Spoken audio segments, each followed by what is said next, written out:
For Aries. This is a timeless love reading. When you see this is when you're meant to see this.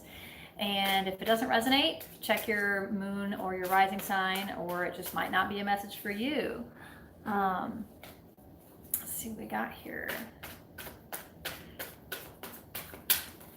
All right.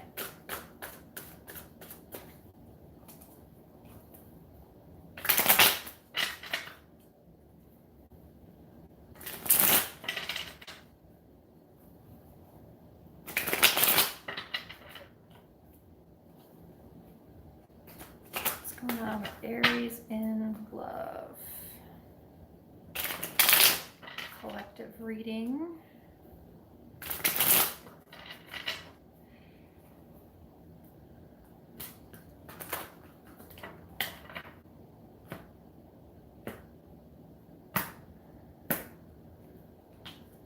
All right.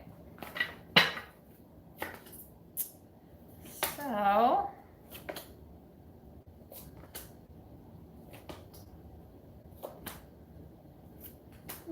oh, interesting. All right. Okay, so for you, the energy that pops up is the Princess of Pentacles. And so I definitely get the sense of somebody who's doing the work, whatever that means. For you, it may mean that maybe you just met somebody and you're kind of getting to know them, or you're getting to know new things about them, or maybe you're just getting to know new aspects of yourself. A lot of times this card comes up for me when it's time to really be doing just the basic work of making my life go. Of course, I'm an earth sign, but so this can mean, this can mean remembering to brush your teeth and do your exercise and meditate or whatever your daily routine is. So I definitely get the sense of somebody who's kind of studying and working on themselves and working on getting better and getting stronger and learning more information about likely this connection or how better to relate. Your partner comes up as the Ten of Swords. I really feel like a lot of heaviness, a lot of heavy energy, but the Ten of Swords oftentimes is like, it's somebody who is almost reactionary, like they tend to overreact or just take things too far. It's called the Lord of Ruin. It's not the greatest of cards to come up in a love reading. It's like kind of one of the ones you don't want to see. But this is coming up for the energy the other person's putting out. So you could be dealing with a breakup. Maybe they said, hey, here's an ultimatum. This is too much for me. You need to work on, this, and this. And so you're thinking, okay, well, I guess maybe I will work on those things or something along that line. But I definitely get the sense of somebody who's dealing with a lot in their lives. It could be something outside of the relationship too. Maybe they're just dealing with, loss of job, or, maybe they're dealing with, just heavy emotional burdens. What you're not seeing about them is the Seven of Swords. So this is a little bit of a tricky situation. Seven of Swords is kind of an energy of somebody who's maybe not being 100% truthful with what they're going through. Maybe they're not letting you know the extent of the issues that they're dealing with, or maybe there could be a third party. There could be, some other person that they're not telling you about. Or it could just be that they feel guilty. Like there's an aspect of them that feels a little guilty about the energy that they're bringing to the relationship. I kind of see a few different storylines here.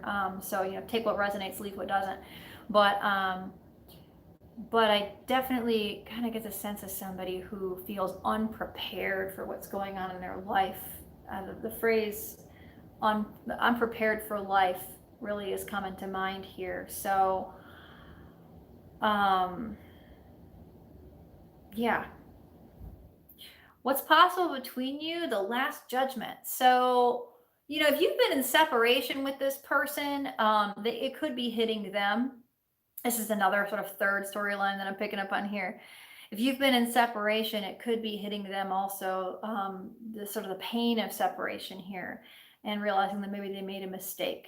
So there's a lot of folks dealing with twin flame journeys and things like that right now. And so, it could mean that, one of you needs to make a final decision when it comes to, say, this ultimatum that I mentioned earlier.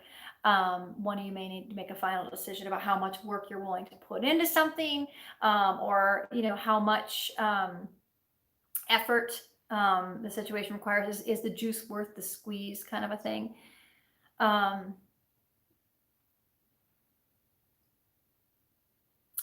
Yeah, a decision needs to be made, definitely.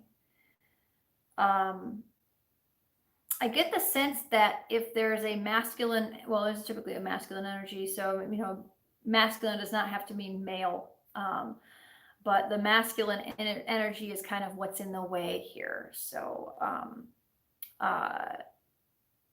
I get the sense here with the King of Wands is what blocks the situation, that there's issues maybe around commitment versus freedom, and flexibility within the relationship. I think that that's probably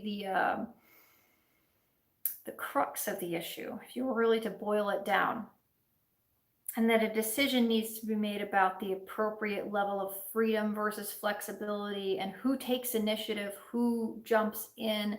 You might be running into a situation where divine masculine, or whoever the masculine energy is here, whoever's this King of Wands character, is not taking the steps they need to take to support the other person. So that again could be that feeling unprepared for life if somebody's lost a job, or something like that, or they have a secret gambling addiction, or they've got something else that's going on under the surface that's preventing them from being fully present, or fully speaking up for what they want. That can also create an imbalance of expectations. So how to break through Five of Wands. Five of Wands really suggests conflict as a means to resolution. So in this situation, you may need to have, and of course, telling an Aries, you may need to fight about it. Probably not something that is foreign or unfamiliar to you, but that's not to say that you should fight unfairly about it. It's just saying that if it's something that's worth fighting for, that having a heated discussion maybe in your future. But it can also, Five of Wands can also speak of bringing more fun into the relationship, and sometimes laughter and a good old fashioned razzing can be something that that can draw you closer together and can allow some of these hidden influences to come to the surface. And can just give that person a chance to get the relief they need from this Ten of Swords energy, which is super heavy, and let them feel supportive enough to speak up about their needs. Because what's possible here is Two of Cups. I mean, this is a beautiful card. Love this card. So this is really what it'll look like if it happens, is a Two of Cups here, but a decision does have to be made, and so the decision is, do you work together on this? Do you find your boundaries? Do you find where freedom and where commitment sort of begin and end for you?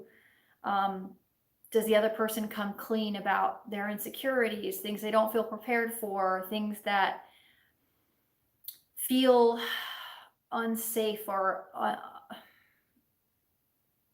unhealed? Do you both work together on that?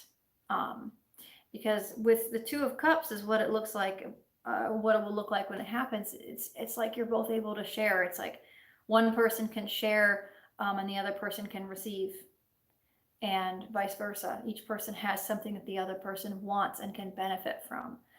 So I really like that you come in here as a very grounded energy. And of course, these can be flip-flopped energies. So, I'm just,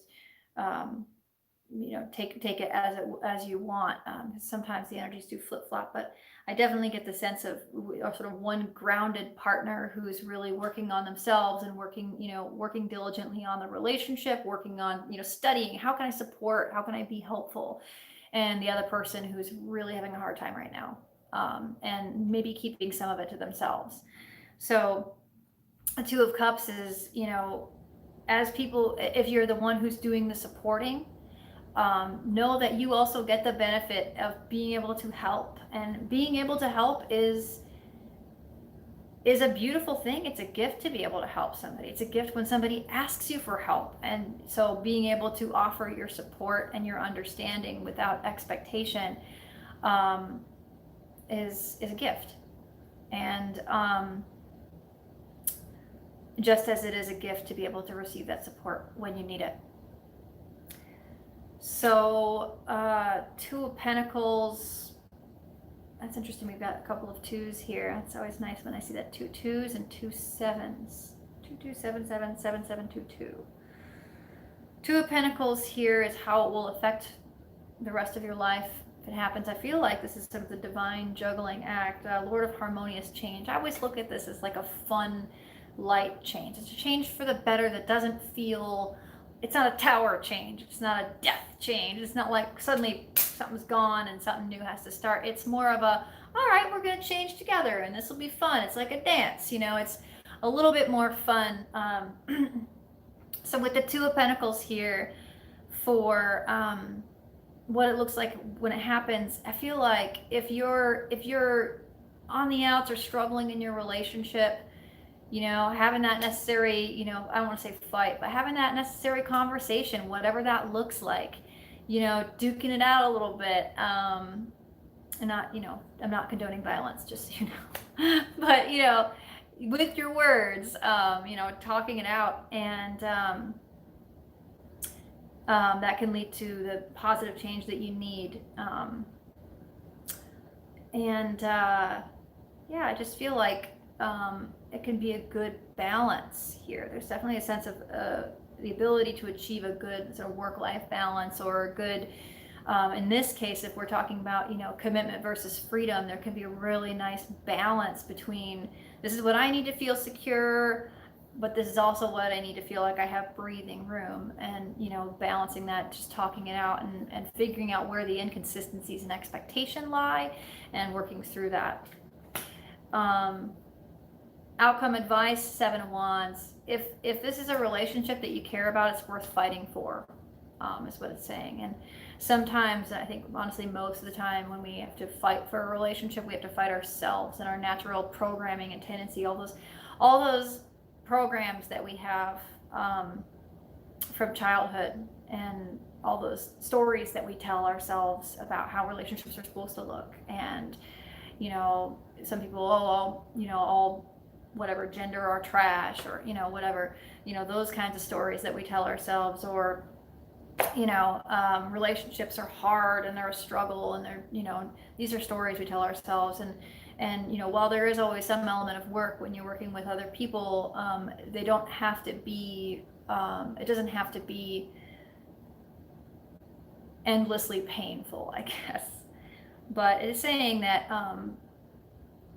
in a way, it's almost like, you know, divine love is worth doing the work that you're guided to do for it.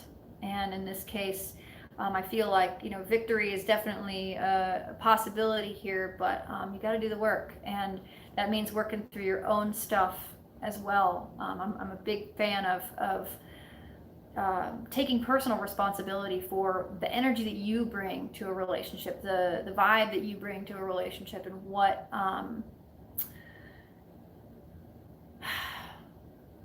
what you offer. Yeah. It's not always about the other person fixing their stuff. Even if I'm looking at this spread, this other person's dealing with a lot of things right now. But how you support and what you expect in exchange for your support. Do you expect anything? Or are you open to allowing it to grow as it needs to grow, and communicating, you know, whatever expectations you may have, but communicating, you know, about that. So feels pretty clear. If that resonated, definitely hit the like button. You can share it, you can subscribe. All those things help the channel grow, and I really appreciate it. So thanks for tuning in, and I will see you next time.